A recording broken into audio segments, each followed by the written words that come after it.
Bembeyaz olmuşlar. Kuruyunca beyazlaşır. Oh.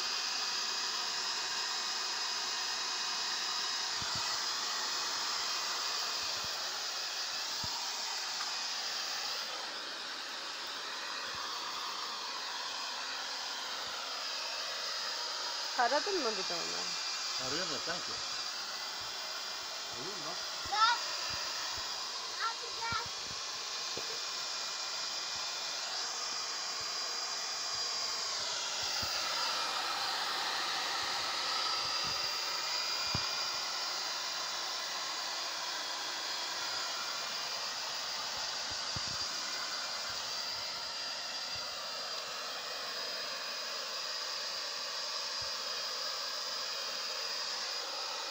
Bunlar bu kadar muhabbet yeter. Şimdi uyurlar.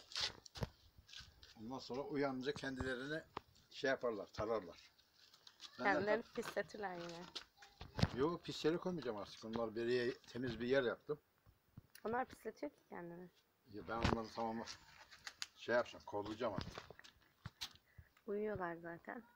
Bunlar şimdi makinede sıcak. Yani tam sıcak derken yani öyle Ilık. ortaya ana aldım. Arada bir soğuk kanı vuruyor. Onlar şimdi ilk banyosu ya, şaşırdınlar. Daha bunlar 2 aylık ya. Yağmur da çok kötü oldu bunda. Şeyde çamur, yağmur. Şimdi yarın her gün 2 tane yıkayacağım, 3 tane. Şöyle güneşten çekil de rahat etsinler. Zaten çok sıcak ya. Kururlar hemen. Vay be. Şunlara bak.